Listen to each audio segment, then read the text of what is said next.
Greetings, hello, welcome. So we are going to explore, study the Yoga Sutras. We have a book here by Iyengar, Light on the Yoga Sutras.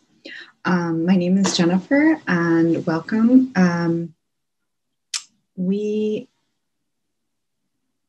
are going to start by reading a page. So we'll read this page. Samadhi means yoga, and yoga means samadhi. This pada therefore explains the significance of yoga as well as of samadhi. Both mean profound meditation and supreme devotion. For aspirants endowed with perfect physical health, mental poise, discriminative intelligence, and a spiritual bent, Patanjali provides guidance in the disciplines of practice and detachment to help them attain the spiritual zenith, the vision of the soul. The word citta has often been translated as mind. In the West, it is considered that mind not only has the power of connotation or volition, cognition, and motion, but also that of discrimination. But citta really means consciousness. Indian philosophers analyzed citta and divided it into three facets: mind, intelligence, and ego, or the sense of self. They divided the mental body into two parts, the mental sheath and the intellectual sheath. People have thus come to think of consciousness and mind as the same. In this work, consciousness refers both to the mental sheath as mind and to the intellectual sheath as wisdom. Mind acquires knowledge objectively, whereas intelligence learns through subjective experience, which becomes wisdom. As cosmic intelligence is the first principle of nature, so consciousness is the first principle of man. So we will read the first Yoga Sutra. Atha Yoga Nu Sanam.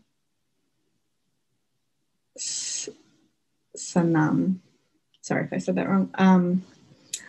So I'll say that again. Atha Yoga Nusa Sanam. Okay, Atha means now, auspiciousness, a prayer, blessing, benediction, authority, a good omen. Yoga, joining, union, junction, combination, application, use, means, result, deep meditation, concentration, contemplation of the Supreme Spirit. Anus Sasanam is advice, direction, order, command, instructions, laying down rules and precepts, a revised text, introduction, or guide given in procedural form. Thus, it means guidance in the codes of conduct which are to be observed and which form the base from which to cultivate one's ethical and spiritual life. With prayers for divine blessings, now begins an exposition of the sacred art of yoga. Now follows a detailed exposition of the discipline of yoga, given step by step in the right order and with proper direction for self-alignment. Patanjali is the first to offer us a codification of yoga, its practice and precepts, and the immediacy of the new light he is shedding on a known and ancient subject is emphasized by his use of the word now. His reappraisal based on his own experience explores fresh ground and bequeaths us a lasting monumental work. In the cultural context of his time, his words must have been crystal clear, and even to the spiritually impoverished modern mind, they are never confused, although they are often almost impenetrably condensed. The word now can also be seen in the context of a progression from Patanjali's previous works, his treatises on grammar and on Ayurveda. Logically, we must consider these to predate the Yoga Sutras, as grammar is a prerequisite of lucid speech and clear comprehension, and Ayurvedic medicine of bodily cleanliness and inner equilibrium. Together, these works served as preparation for Patanjali's crowning exposition of yoga, the cultivation and eventual transcendence of consciousness, culminating in liberation from the cycles of rebirth. These works are collectively known as Moksha Sastra, spiritual sciences, treatises which trace man's evolution from physical and mental bondage towards ultimate freedom. The treatise on yoga flows naturally from the Ayurvedic work and guides the aspirant to a trained and balanced state of consciousness. In this first chapter, Patanjali analyzes the components of consciousness and its behavioral patterns and explains how its fluctuations can be stilled in order to achieve inner absorption and integration. In the second, he reveals the whole linking mechanism of yoga by means of which ethical conduct, bodily vigor, and health and physiological vitality are built into the structure of the human evolutionary progress towards freedom. In the third chapter, Patanjali prepares the mind to reach the soul. In the fourth, he shows how the mind dissolves into the consciousness and consciousness into the soul, and how the sadhaka drinks the nectar of immortality. Ooh, that's nice. I'll read that sentence again. In the fourth, he shows how the mind dissolves into consciousness and consciousness into the soul, and how the sadhaka drinks the nectar of immortality. Wow, can't wait to get to that part. Okay, the Brahma Sutra, a treatise dealing with Vedantist philosophy, the knowledge of Brahman, also begins with the word atha, or now. Tato Brahma Jishnasa, there now, stands for the desire to know Brahman. Brahman is dealt with as the object of study and is discussed and explored throughout as the object. In the Yoga Sutras, it is the seer of the true self who is to be discovered and known. Yoga is therefore considered to be a subjective art, science, and philosophy. Yoga has various connotations, as mentioned at the outset, but here it stands for samadhi, the indivisible state of existence. So this sutra may be taken to mean the disciplines of integration are here expounded through experience and are given to humanity for the exploration and recognition of that hidden part of man which is beyond the awareness of the senses. I'm going to read that again because that's pretty deep. Okay, so this sutra may be taken to mean the disciplines of integration are here expounded through experience and are given to humanity for the exploration and recognition of that hidden part of man, which is beyond the awareness of the senses. So I've often heard, or this is a piece of wisdom, is that you are not your thoughts, you are not your emotions, you are not your body, you are not your sex, your religion, your heritage, all of those things. You are deeper than that. And so what is that? That's a really good question. But it's beyond the awareness of the senses. So it's not, I guess, the senses, the vision, the hearing, the smelling, the tasting, the touching. I don't know about the sixth sense.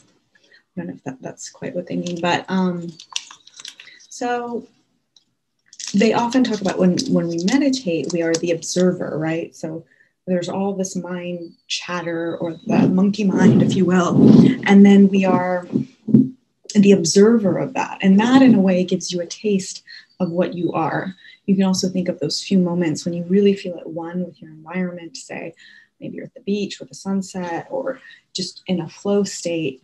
And then that moment of feeling connected to all that is in a sense getting closer to who you really are, which is, you know, light and calmness and just feeling whole with totality, that integration, if you will.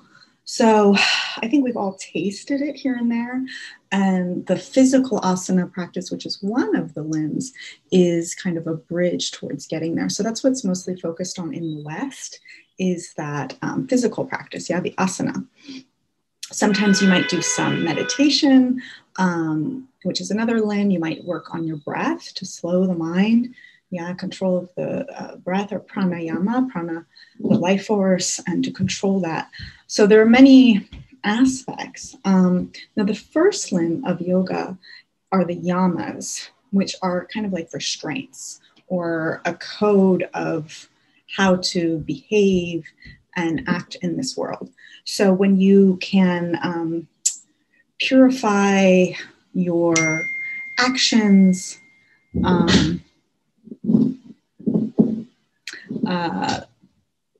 your way of being in the world, then there's less duality and conflict later on when you're trying to purify the self.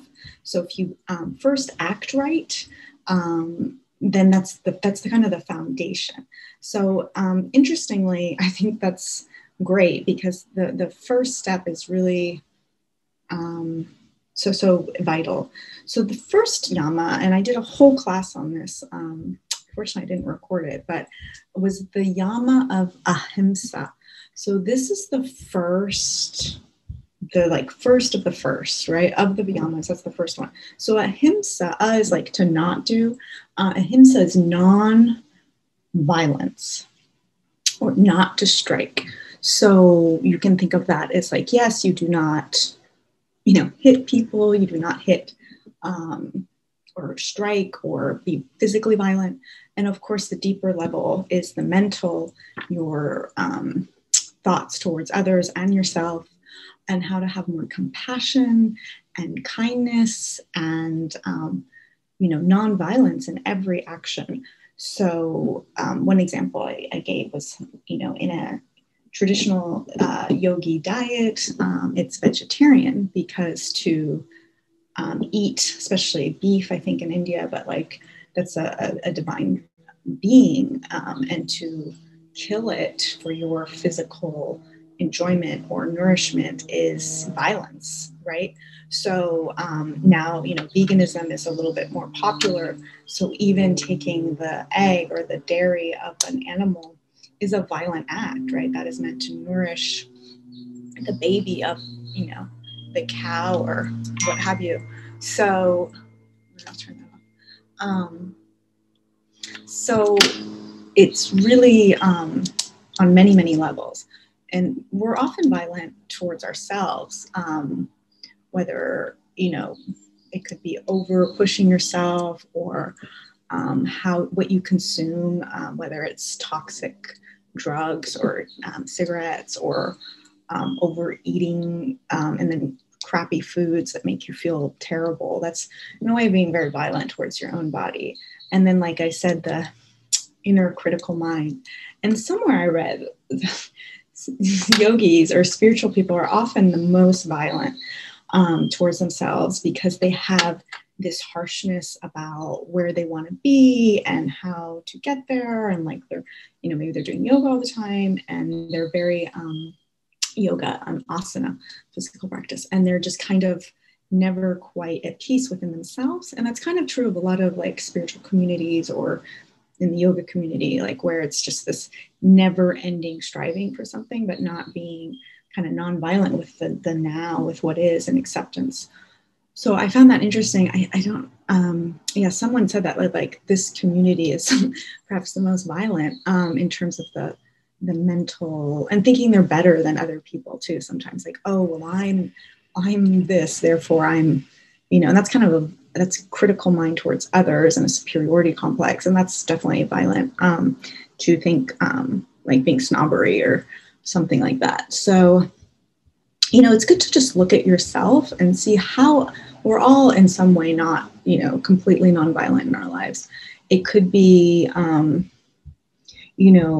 like when you're in, you're, I don't know, a posture, physical practice, and you really want to push yourself to get into it in a, more outwardly, what you think is the goal or more flexible. So you are pushing in a violent way towards where your body really wants to be. We talk about a lot, like how much do you push and how much do you relax into any physical activity in terms of fitness. And there's this middle point. So you don't want it to be too pushy where you're hurting, but you don't want it to be too relaxed where you're not exerting any effort. So there's this beautiful middle ground of that perfect amount of effort. So that's what we always strive for with everything really is that perfect amount of effort where we don't deplete ourselves. Like I often do that. I'm kind of, I overdo it one day, or like yesterday I walked for like over 3 hours. And then this morning I was like,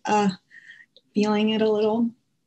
And, you know, and then like last night I had less energy to do certain things. So it's, you don't want to, nor do you want to that's in a way being violent towards your energy capacity. And who knows, in 10 years, keep going like that, it could be violent towards your adrenal glands, or, you know, creating an ulcer, who knows. So when we overstress our mental bodies, all parts of ourselves, then there will be a violent consequence at some point. You know, every action has an equal and opposite reaction. So that's also good to know. So often what I would do is to ask people to write ways in which they are violent, whether it's towards someone else, maybe you get angry and, you know, burst out and maybe say things you regret later. Maybe you push yourself to stay up too late, even though your body wants to rest. And so you're being violent towards your physical body wanting to rest. Maybe it's what you're consuming. Maybe you're, you know, drinking a little too much on Fridays to let go of the week. And, you know, you feel it on Saturday morning, or you just kind of know that was maybe a little violent. So, you know, take a moment. You can pause this and write down a few things, and then we'll join back in a few.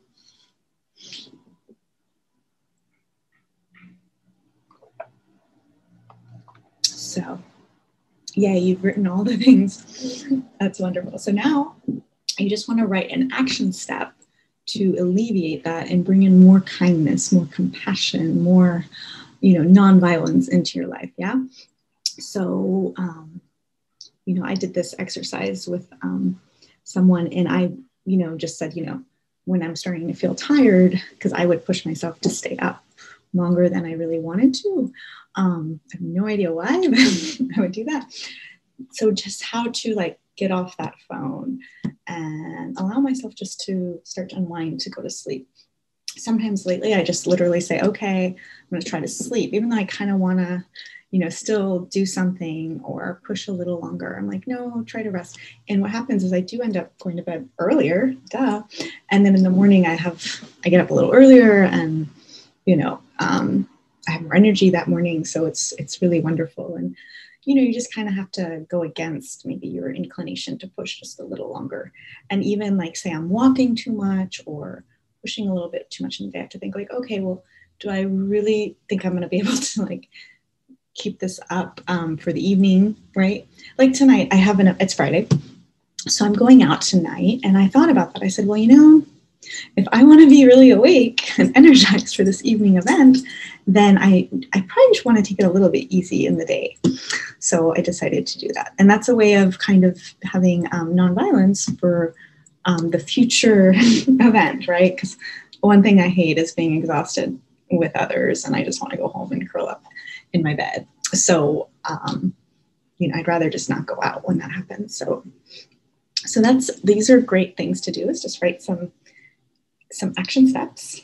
And, you know, we all just strive to be a little bit better every day. So we're all balance is just constant readjustment, figuring out, like wiggling through life. So yay. So that is Ahimsa. And, you know, I'm a big fan of Louise Hay. And she was really the queen of self-love and how to create more self-love. So if you're feeling like maybe one of the things where you had violence was in your critical mind or how you think about yourself, she would be a wonderful person to read up on, to listen to on YouTube, and just kind of retrain your internal mental chatter towards being loving. And one thing is to just stop criticizing yourself. Just stop it. Even sometimes you might hear that voice like, oh, that was stupid, or I can't believe I did that mistake again, or, whatever that internal dialogue is. And you just you might hear it, and then you say, okay, I hear you, but I'm not going to take weight in it or buy into that story or keep going. You just kind of tell it to, okay, you can go over there now. And so anyway, so that would be a really great action step to help with that. So shall we move on to another yama? Or should we keep exploring ahimsa?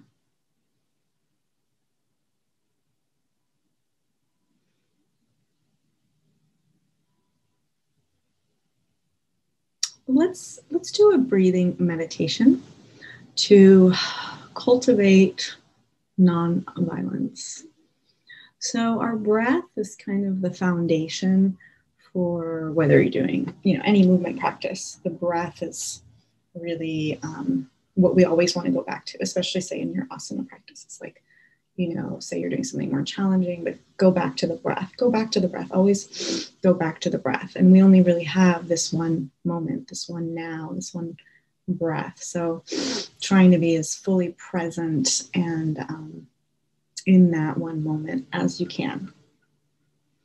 So we will just do a simple meditation, pranayama, where we're going to observe the breath with total compassion, acceptance, wherever your breath is. Now you can do this. I love having a bolster, and you kind of lay back on the bolster and your heart center opens, and you can really fully feel the breath. You can also just sit upright.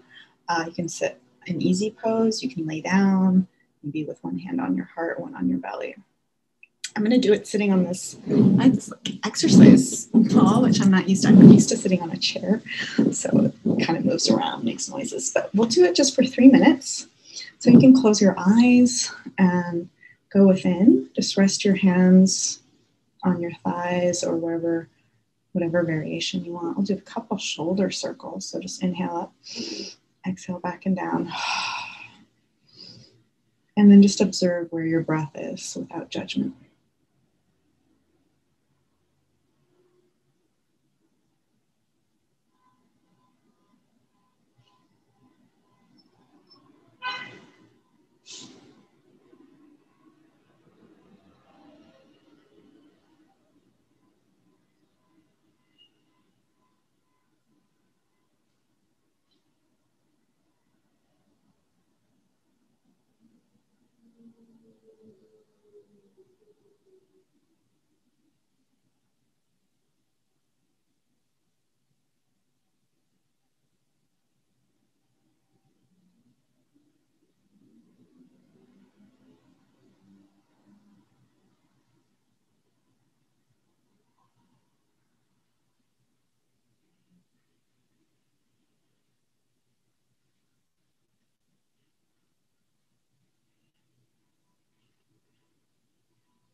Slowly open our eyes. Let the light in. See how you feel. Maybe a little bit more grounded, more present, non-violent within your own lung capacity. So this has been kind of an express study today. And one thing I like to think about in terms of nonviolence in my own practice of things is to just do a little bit, those baby steps, and being kind with your progress. If you just, do, say you have a goal, just do a little bit every day and be kind with that. And if you just keep working at it in that way, then the progress will be inevitable. So thank you for joining and thank you for watching.